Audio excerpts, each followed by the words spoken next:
Today I'm talking about some of my favourite fantasy books of all time, from folklore tales to mythology to grimdark and some of the most emotional finales to series ever. I am Will, and this is going to be my 40th to 31st favourite fantasy books of all time, part of a series where each video I tackle 10, so the 50th to 41st is already up, and we will continue all the way until I get to the top 10. I did this with my historical fiction. I'll link my top 10 there. Now, let's talk about the fantasy, as this video suggests, and start with my 40th favourite fantasy book of all time. It is a book that is brutal, clever, and deeply satisfying. It is Holy Sister, Book 3 of the Book of the Ancestor trilogy. It is one of the best finales to a trilogy I have read. It is also probably appealing to fantasy readers in that it's a bit smaller than your epic, chunky finale.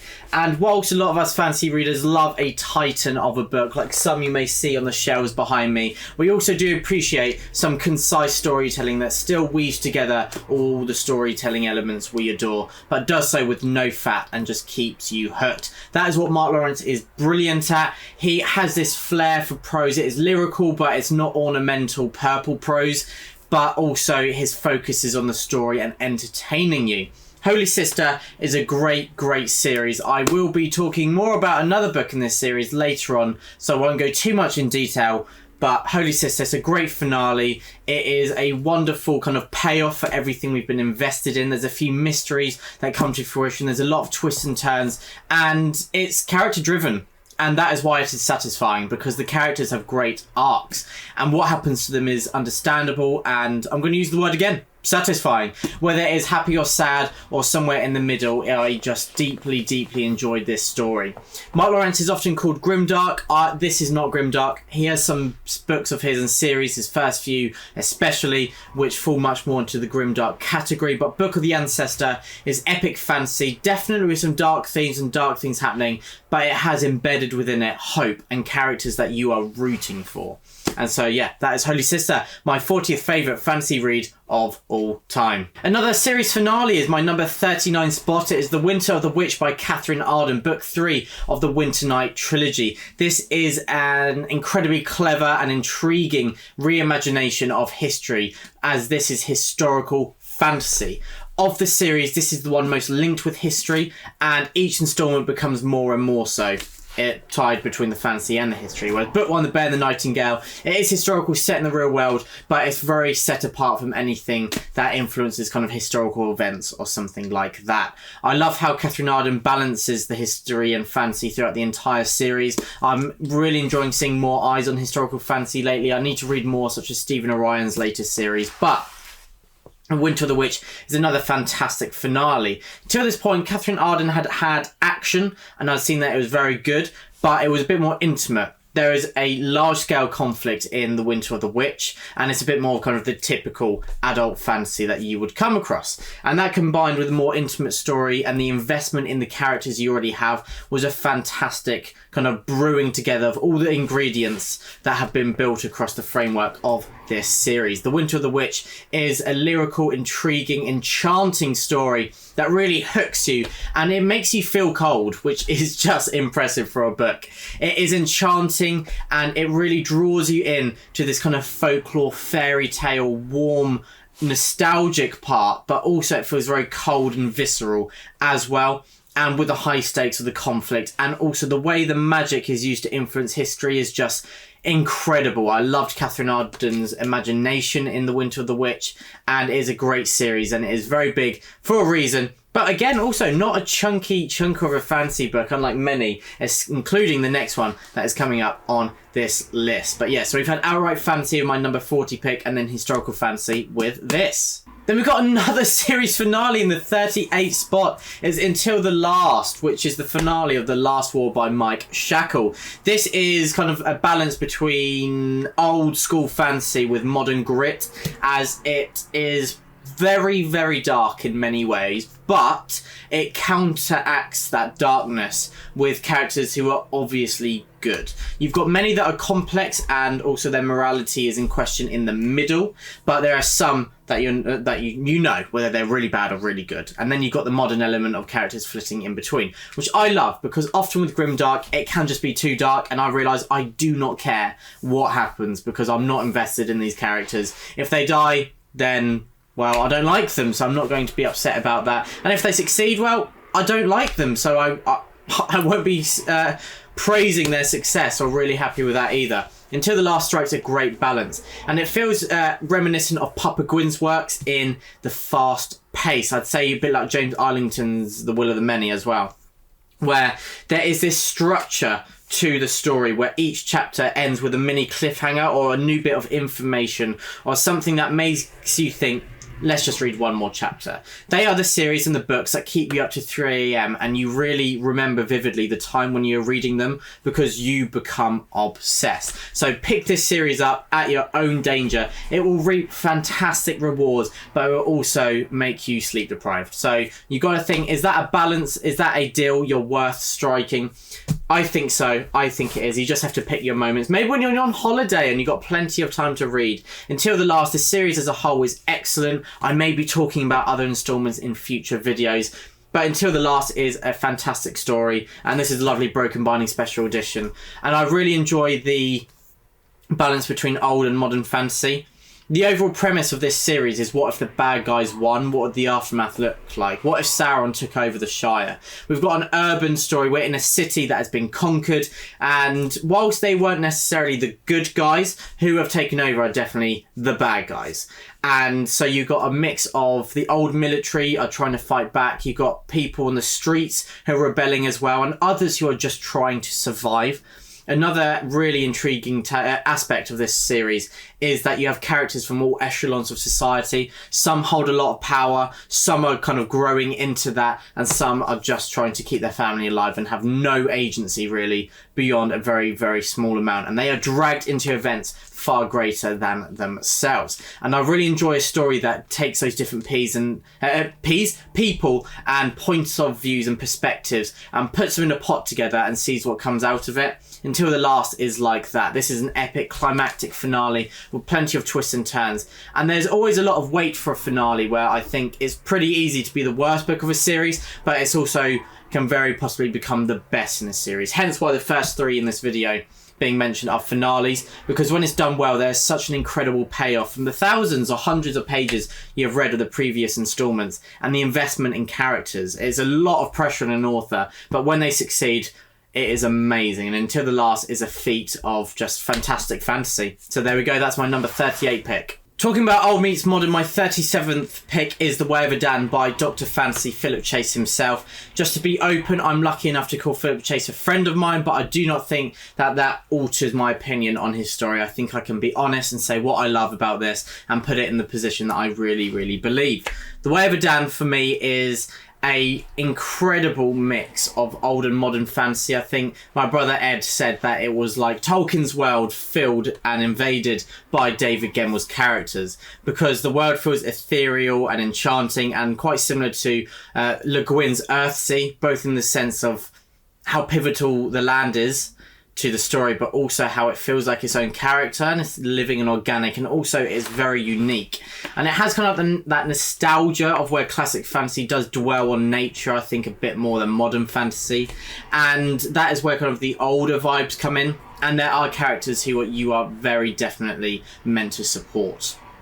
But then, on the flip side, you have people you love on both sides of a grand conflict, and there isn't a simple answer, because if one side wins, then people you love on the other side will be caught in the mix of that. And that is where you got this kind of modern fantasy, what people love about A Song of Ice and Fire. There's no side you really want to win, there's just individuals, and some of them are tangled in things they shouldn't be, some on the wrong side, some have been given misinformation. And again, they come from a series of the echelons of society, and I really enjoy that, as I've already said, at the risk of repeating myself. The Way of Adan is just an incredible start to a fantasy series. So I'm not just doing what I've done before. I'm now talking about a first book in a fantasy series.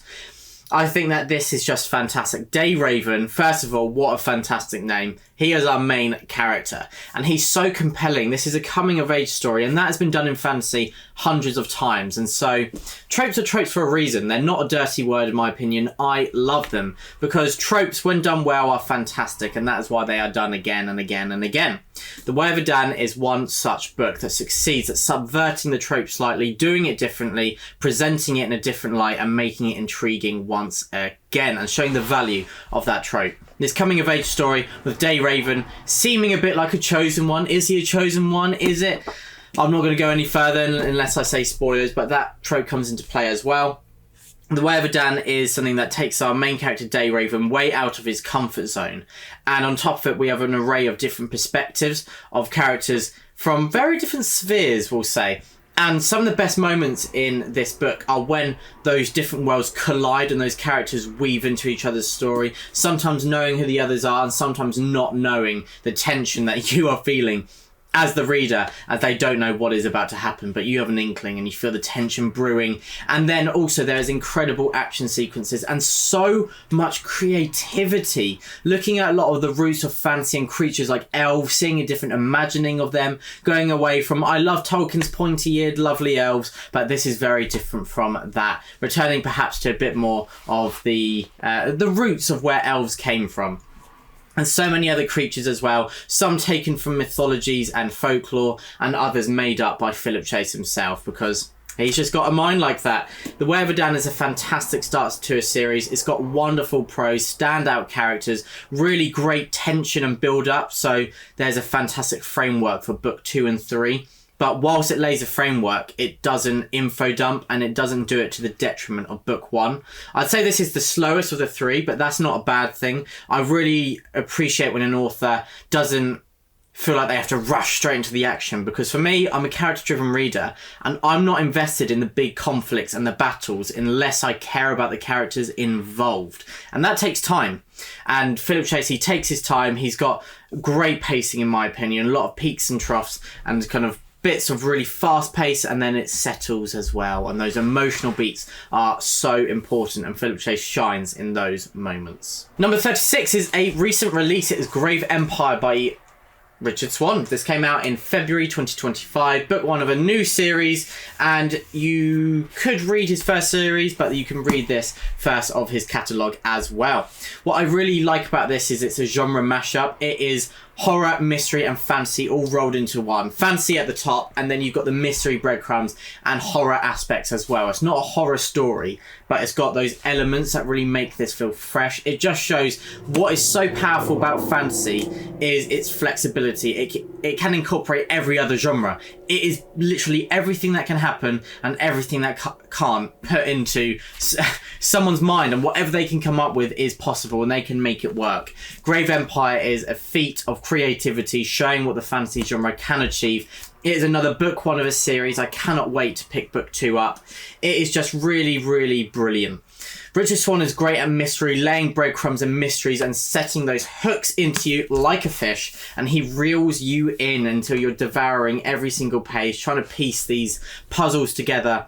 And he also does this really interestingly through an array of different perspectives, who they will each find different pieces to the puzzle, and not know what everyone else knows, and you as the reader can try and connect the dots before they can, and that feels really kind of interactive and rewarding. And even though I kind of guessed everything wrong, it still felt so engaging and really, really fresh.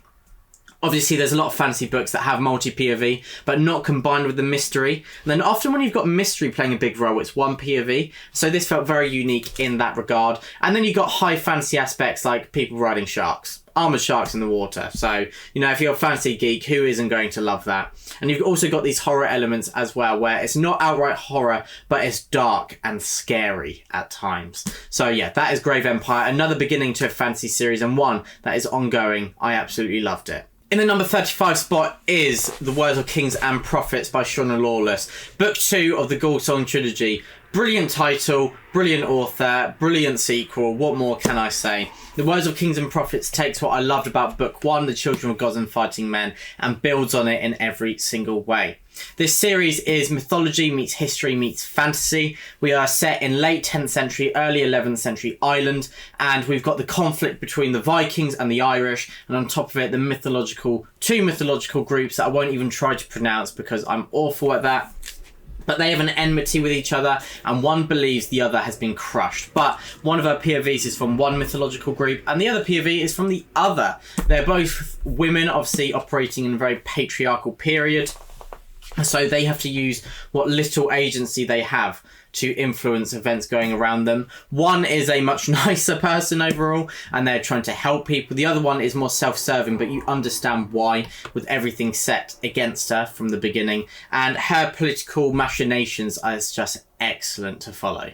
The Ghoul Song as a whole is fantastic, and The Words of Kings and Prophets does a brilliant job of picking out the framework that is built in book one and these characters, building on them and adding so much more, raising the stakes, raising the tension, having more interactions between our characters, and really building towards that book three climax. There is more action in book two. I think that is probably a little bit better paced. I love book one, but I'd say this is an improvement on what is already a brilliant story.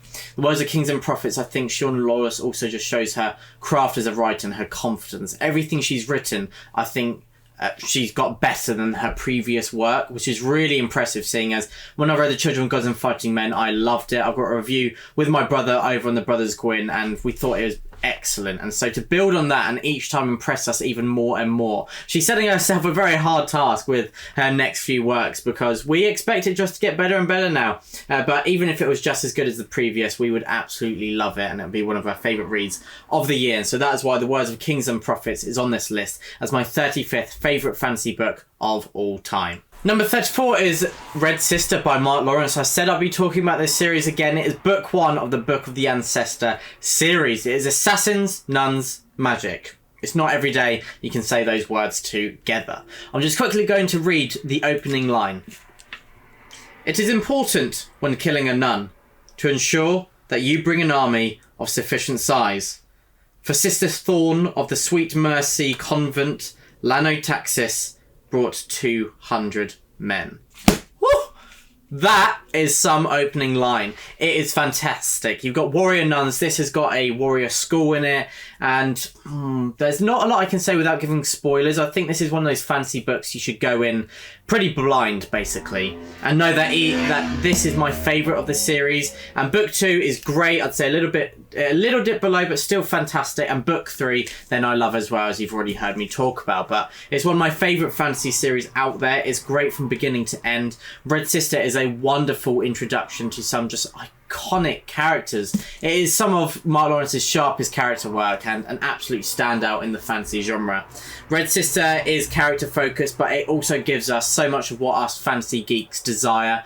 It's got, that training school vibe. It's got characters who have a very unique past, and they've got different strengths. You've got their friends, you've got their enemies, and you've got this political intrigue in the background as we've got a greater evil looming and building, and you're not quite sure what is happening in the wider, grander scope of the world, because we're still growing to know it, and something is coming, but you're not quite sure what. So there's a sense of dread in the background, and our characters, the way that Mark Lawrence sucks them into the main plot is fantastic, because often the main problem in a fantasy book for me is, I think, why are these characters actually fighting? Like, what is in it for them? And this really answers that question here. Red Sister makes sure the characters are deeply, deeply involved. Even if it's on a personal, intimate level, you can see why they are embroiled in this story. And Mark Lawrence, this is just, I'd say, his most magnetic work, in my opinion. The series as a whole, and Red Sister most specifically. Talking about magnetic, in number 33, I have got Jade Legacy by Fonda Lee, the finale of the Greenbone saga, book 3 of that series. And if you're not constantly screaming no throughout this book, what are you even doing? Because that's basically what I had to do. When I was reading this on trains or public transport, I had to contain myself because they'd be a bit scared if they heard me shouting that. But this is marketed as kind of the Godfather meets fantasy. In book one, Jade City, I didn't really see that. It is a mafia family, but beyond that, didn't really see why the Godfather. But book two and book three, I really, really understood why, because it is much more about kind of the family interactions, growing an empire, fighting back against kind of the world is changing, and how do you adapt with that whilst maintaining your core values. It's very interesting because a lot of it you don't necessarily agree with, because this is quite a violent society, but there's also this power and really interesting conversation about relating to those who came before you and inheriting a responsibility to uphold those values and the history and those beliefs. And I thought that was really, really well explored in Jade Legacy. And then, as I've said many, many times, I'm a character-driven reader, and this is a series where I was really, really invested in the characters. Fonda has a way of really getting you to know someone within just a few pages of meeting them. They feel standout, they feel iconic, they feel like they are living and breathing their own life. They feel like they could be people that Fonda knows and has just put into a story. And some of them I'd say I don't grow to love as much as I could. There is one of the central characters, I won't say because it'd be a spoiler saying they survive, because a lot of people die in these books, but the most central character, really, I loved his character. I thought he was brilliant. And some of the others I found there was slight lapses, but in Jade Legacy everyone just has a brilliant role to play, and it is a tapestry that is weaved together of so many different plot lines and so many different kind of things coming to fruition that have been set in place from book one. And there's a lot of patience from Fonda Lee. You've got arcs and plot lines that wrap up within maybe 100 pages because characters are reacting to kind of something political or a big change of that moment. And then in the background, you've got many of these other stories that come to fruition and climax at different moments that you've really been invested in for what is over 1,000 pages of all three books combined. So Jade Legacy is a fantastic conclusion, and I've heard it's quite controversial.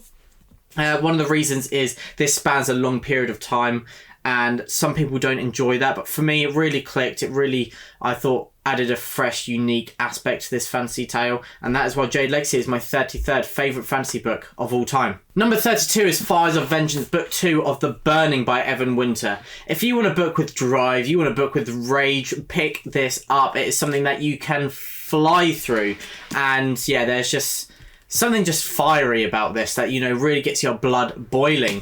It is, we follow Tao as he is still very, very angry. And I've had some people say, oh, they get a bit bored with, you know, he's on this pursuit for vengeance still, and, you know, he just needs to calm down a bit. But for me, if you look at his character, what he's going through, you completely understand why he's just burning through his enemies and continuing this path for vengeance where he causes a lot of chaos. But it is epic fantasy. It is utterly incredible. This had to be a very different type of story from book one because of where it left off, but I thought it really picked up the reins brilliantly, took the story in new directions that were very rewarding as the reader, and hopefully we get book 3 soon. Fires of Vengeance is fantastic, one of those that I read 5 or 6 years ago, and it is still so vivid in my mind, and that is one of the hallmarks of a great read, when it stands the test of time. When I've read quite a lot of books, and it is one I still frequently look back on and reflect on and think about, and that is why it is still so high for me.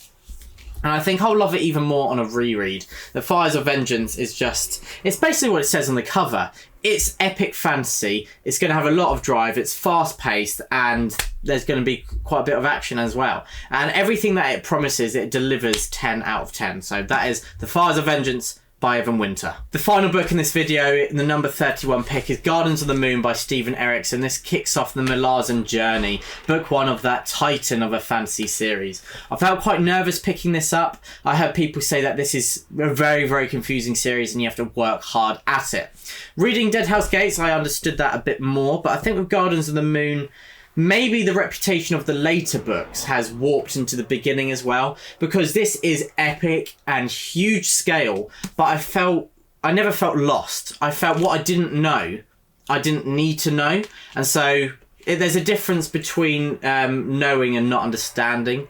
I didn't understand, I didn't know everything that was going on, but I didn't need to understand it.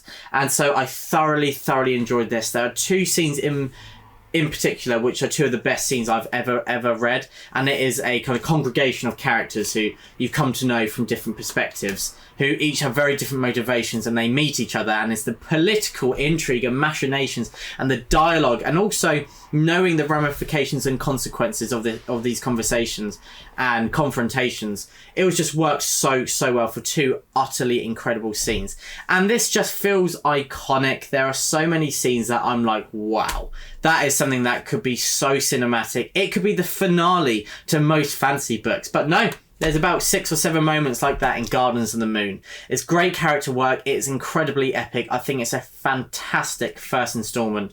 Sadly, Dead House Gates didn't click with me as much. I had such high hopes because I loved this so much, but I'm going to power on with Memories of Ice pretty soon. But Gardens of the Moon exceeded my high expectations as it was, and yeah, that is why I'll be powering with the series, hopefully finding the same love with Memories of Ice. So there we go, that is another 10 of my favourite fantasy books of all time. Please subscribe if you would like to see my next video. That will be coming out soon-ish, maybe in 2 or 3 weeks, as I talk about my 30th to 21st favourite reads in the fantasy genre of all time. Let me know if you've read any of these. Are there any similar ones that you'd recommend? And are there any that you think, you know what, I might pick that up? Because one of the most rewarding things in the book community is when someone says, I picked this book up because of you. I mean, it's a great honour, and hopefully these books that I love, you will pick up and love as well. Everyone, thank you so much for watching.